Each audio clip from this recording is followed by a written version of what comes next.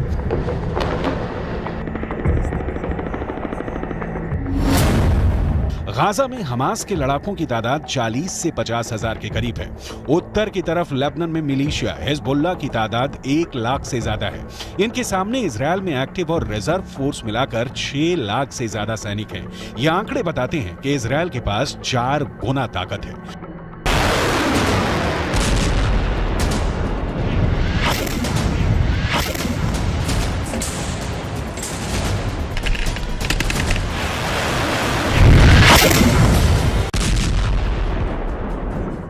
लेकिन हिजबुल्लाह के chief Nasrallah से फिर भी अमेरिका घबराता है क्योंकि नसरुल्लाह के पास अपने ओजस्वी भाषणों के जरिए बड़ा संगठन खड़ा करने की और सैनिकों में जोश भरने की अद्भुत क्षमता है।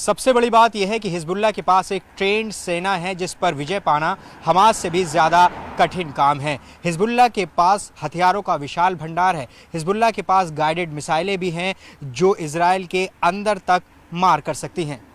हिजबुल्लाह के पास एंटी टैंक मिसाइलों का बहुत बड़ा जखीरा है जिसकी वजह से इजराइल को नुकसान भी पहुंचा है।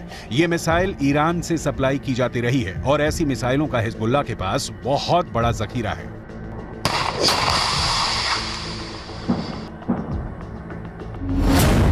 हिजबुल्लाह ने 3 तरह की एंटी टैंक गाइडेड मिसाइल इस्तेमाल की। ये है कॉर्नेट, इसकी रेंज 5 किलोमीटर तक है। ये रूस की मिसाइल है, लेकिन अब ईरान इसका देसी वर्जन देहलाविया तैयार कर चुका है और ऐसी बहुत सी मिसाइल अब हिजबुल्लाह के पास हैं। दूसरी है BGM-71 TOW anti tank guided missile. Range है 3.5 किलोमीटर। यह अमेरिका में बनी मिसाइल है, लेकिन अब इसकी नकल ईरान तैयार कर रहा है और उसने हिजबुल्लाह को सप्लाई की है। तीसरी है 85 कॉनकोर्स, रेंज 4 किलोमीटर। यह भी रूस ने बनाई है और अब ईरान में ये दोसान नाम से तैयार की जाती है। तीनों मिसाइल बहुत ही घातक है। 7 अक्टूबर के बाद हिजबुल्लाह सीधे जंग में नहीं कूदा था। इजरायल की तरफ से हिजबुल्लाह को चेतावनी लगातार दी जा रही थी, लेकिन नॉर्दर्न बॉर्डर पर जंग की शुरुआत इजरायल डिफेंस फोर्स की तरफ से की गई, क्योंकि छुटपुट शुरुआती गोलीबारी के बीच सबसे बड़ा और ताबड़तोड़ हमला इजरायल की तरफ से ही किया गया था।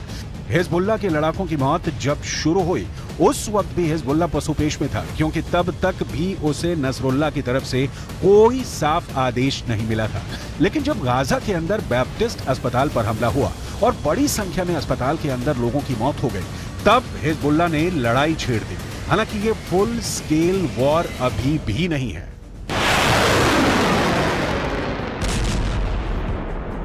और इस 3 हफ्ते की लड़ाई में हिजबुल्लाह के अब तक 50 से ज्यादा लड़ाके मारे जा चुके हैं। अक्टूबर के तीसरे हफ्ते में तो हिजबुल्लाह के 20 से ज्यादा लड़ाके मारे गए थे, जिसके बाद इस जंग में हिजबुल्लाह धीमा पड़ता नजर आया, लेकिन बाद में धीरे धीरे वो इस जंग में फिर वापस आ गया। ईरान कभी अपनी जमीन पर युद्ध नहीं लड़ेगा, क्योंकि उसके रणनीतिकार बहुत होशियार हैं। ईरान की सरकार यमन, इराक और सीरिया को जमीन का इस्तेमाल करके अमेरिका और इजरायल के ठिकानों पर हमला कर रही है।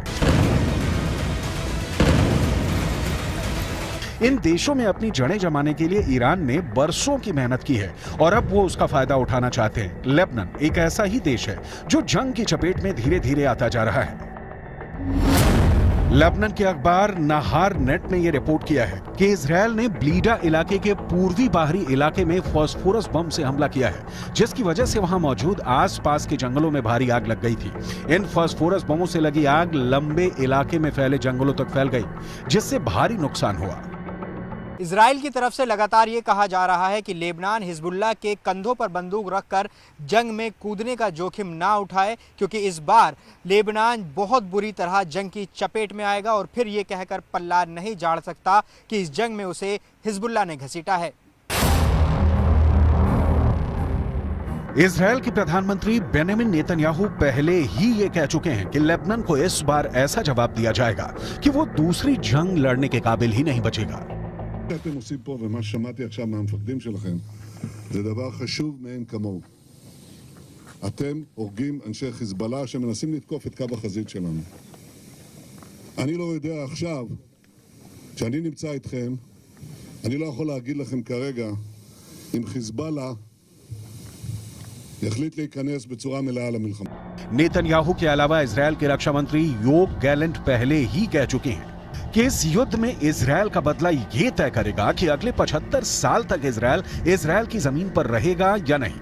अभी तक हिजबुल्लाह के 50 से ज्यादा लड़ाकों के मारे जाने की खबरें आ चुकी हैं, लेकिन इसके बावजूद भी इजरायल के रक्षा मंत्री ने बयान ये दिया है कि अभी वो युद्ध को विस्तार नहीं देना चाहते। מנהלים מלחמה בחזית הדרומית כנגד חמאס. אנחנו מוכנים לכל התפתחות בצפון. חיזבאללה סופג נפגעים רבים. יחד עם זה אין לנו עניין להרחיב את המלחמה. אם נידרש לעניין הזה, נדע מה לעשות. הכוחות מוכנים בהגנה. नोट करने वाली बात यह है कि जब इजरायल नॉर्दर्न बॉर्डर पर युद्ध का विस्तार नहीं चाहता है, तब 45 से ज्यादा हिजबुल्लाह लड़ाके मारे जा चुके हैं। तो सवाल यह उठता है कि अगर इजरायल युद्ध का विस्तार कर देगा तो फिर हिजबुल्लाह की हालत क्या होगी।